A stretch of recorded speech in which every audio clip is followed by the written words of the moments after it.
He was a rising star.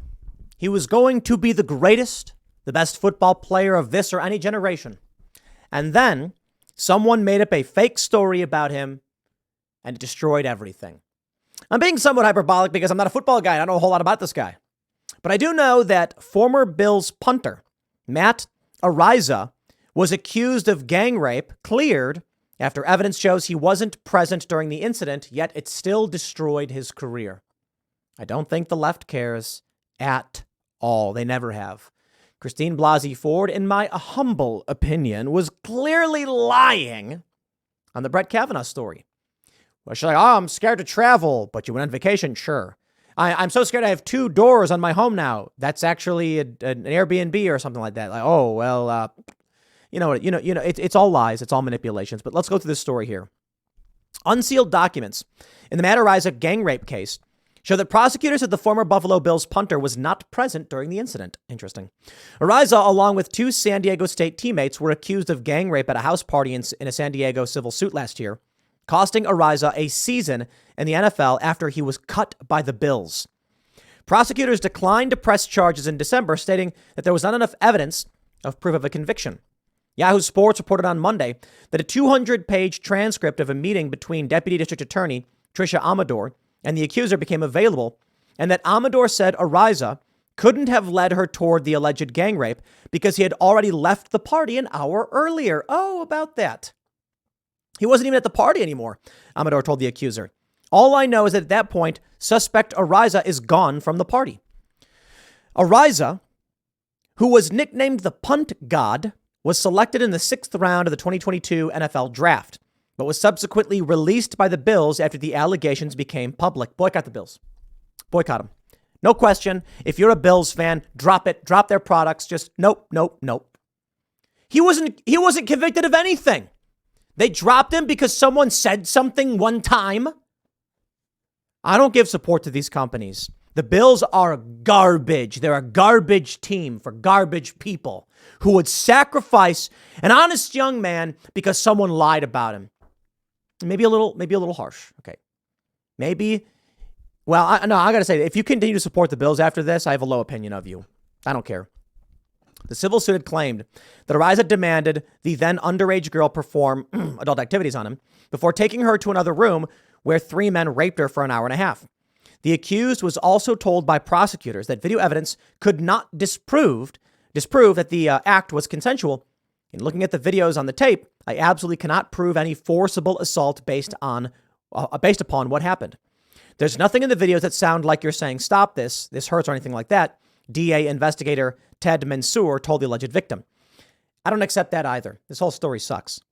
The accused's attorney, Dan Gillian, told CBS 8 in San Diego that the witness whom prosecutors relied upon for Ariza's alibi was a buddy of the punter. Yeah, okay. Yes, the trigger-happy DAs who go after any and everyone in a modern society that would sacrifice anybody to avoid the woke mob, in this one instance went the other direction. We were lucky when we saw the story of Kyle Rittenhouse being acquitted. I was worried. We had seen the evidence. We had known that it was self-defense, but we did not trust that the jury in this state would be honest because most people are cowards, as we see in a story like this. Now let's break down a few things in this story. This guy wasn't even there. He had an alibi. You want to destroy his life, you need real evidence. The Bills dropped him. That's a pathetic trash team. A trash franchise. Screw him. But I'll throw it in the other direction. The DA saying there's nothing saying like of you saying stop or it hurts. Yeah, that doesn't mean a whole lot. Let's say that there's a woman and the guys grab her and she says, no, please stop, please no. They bring her into a room, they're filming, and they do awful things. But in that video, you don't hear her saying anything. Sorry, I don't buy it. If a woman says that she was attacked, there should be an investigation. They should then question the suspects, question witnesses. They should do a rape kit. Now, the rape kit provides evidence that an activity occurred, but doesn't provide evidence that anything was consensual or non-consensual. That's the first step. There are certain things they can see that would indicate something was non-consensual. And then They should do an investigation the same as any other crime being committed, which means if there is no evidence, or at least not strong enough evidence, that's it. It's over. We live in this society where for the longest time, women have demanded special considerations when it comes to being assaulted. Now, I understand. I've watched Law & Order SVU. We all know the intro. That in this country, sex-based offenses are considered especially heinous. Yeah, we all agree. But that does not eliminate the burden of proof requirements. Meaning, you can't just come out and accuse somebody and then expect to get a conviction. That's not how the system should work. But we live in a spineless, pathetic society. And you know what I think it's rooted in? I think part of it comes from chivalry. A man is out walking about his business when a woman says, "Governor, help, help, someone attacked me." And he has to assume that this woman is in need of protection and help. But what happens when the woman's a con artist, a liar, and a deceiver? What happened when it's like, who's the woman in the Sherlock Holmes series? You know, whatever her name was. She had a weird name. But she's like a con artist. There are women who lie, cheat, and steal for power, for money, for access. There are bad people, men or women. You see, what happens is the woman begs for help and the guy says, "I'll help you." And then it turns out they could be helping the perpetrator and not the victim. There are stories about women. There's a video that went viral recently where a woman is hitting herself in the arm and leg with a hammer while her friend films it so that she can falsely accuse her boyfriend of being an abuser. And you know what? The guy probably would have gone to prison for a long time. They find the woman with bruises and they say, "Well, that's all the evidence we need." It's crazy to think, isn't it? Fortunately, that video got released and the police were like, "Oh, it was a hoax." Now think about this dude's career. He gets booted off the Bills. Why should I support a team that would do that? And what's going to happen when your star player is falsely accused? You're going to drop them and then lose? Talk about a garbage company. How are you supposed to win? Why should anybody have faith in you or be fans of yours? Now, I do think narratives like this have mostly drifted out of of our attention spans, out of our purview. With critical gender theory, critical race theory, wokeness, the false accusation stuff we're not really paying attention to, but it is still happening.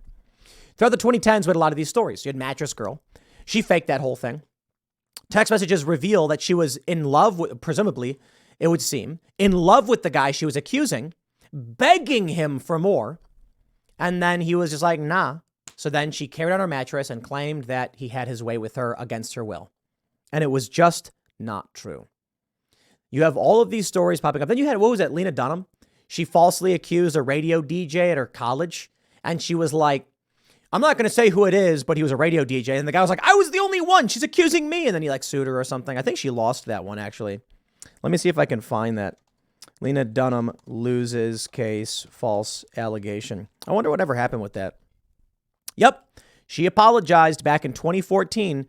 This was Lena Dunham breaks silence to say she gave her rapist a pseudonym to protect him as she apologizes to men falsely identified as her attacker. She used in her book the name Barry, a flamboyant Republican at Oberlin. After the book was published in the fall, some publications fact-checked Dunham's account and found a man with the same name in the descriptions. Okay, so apparently she didn't accuse this guy. It was the wrong guy because the name matched. But you see the problem with this? And I don't believe Lena Dunham anyway. I think she lies all the time. These people are just nasty. This is the challenge that we face in this country.